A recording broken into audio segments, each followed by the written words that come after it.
Bismillahirrahmanirrahim. Assalamualaikum warahmatullahi wabarakatuh. Perkenalkan, nama saya Fatma Hamidah dengan NIM 1872050006.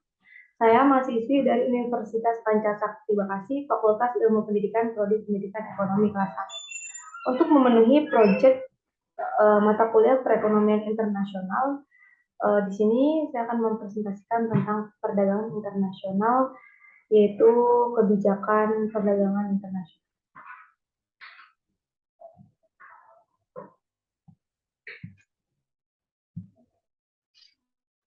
Perdagangan internasional. Secara umum, perdagangan internasional adalah suatu interaksi antar negara dalam bentuk jual beli barang maupun jasa atas dasar kesepakatan bersama.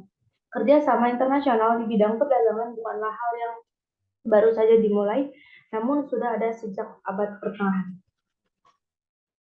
Kebijakan internasional. Kebijakan perdagangan internasional adalah kebijakan yang mencakup tindakan pemerintah terhadap rekening yang sedang berjalan daripada neraca pembayaran internasional, khususnya tentang ekspor dan impor barang. Kebijakan perdagangan internasional timbul karena meluasnya jaringan hubungan ekonomi antar negara. Nah, di sini ada alasan kebijakan proteksi perdagangan internasional. Perdagangan bebas dianggap hanya menguntungkan negara-negara maju saja untuk melindungi industri dalam negeri dan melindungi kesempatan kerja dalam negeri. Nah, di sini ada tujuan kebijakan proteksi perdagangan internasional. Yang pertama yaitu ada memaksimalkan produksi dalam negeri. Yang kedua ada memperluas lapangan kerja. Yang ketiga ada memelihara tradisi nasional. Yang keempat ada menghindari resiko yang timbul jika bergantung pada satu komoditi andalan. Yang kelima atau yang terakhir yaitu di sini ada menjaga stabilitas nasional yang bisa terganggu jika bergantungan ke negara lain. Selanjutnya di sini ada macam-macam kebijakan ekspor impor dalam perdagangan internasional. Yang pertama di sini ada kebijakan ekspor, yaitu diskriminasi harga, pemberian premi, dumping, politik dagang bebas, dan larangan ekspor.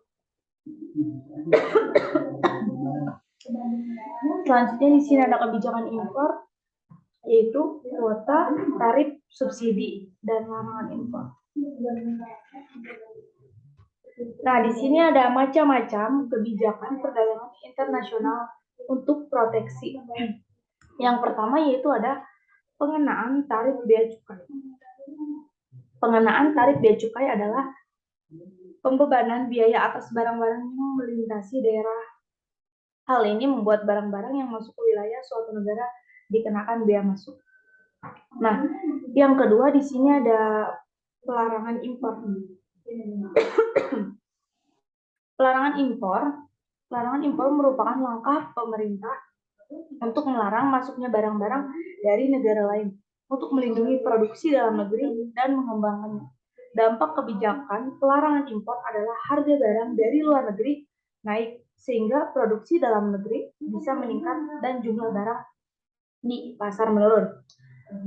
Yang ketiga di sini ada penerapan kuota impor.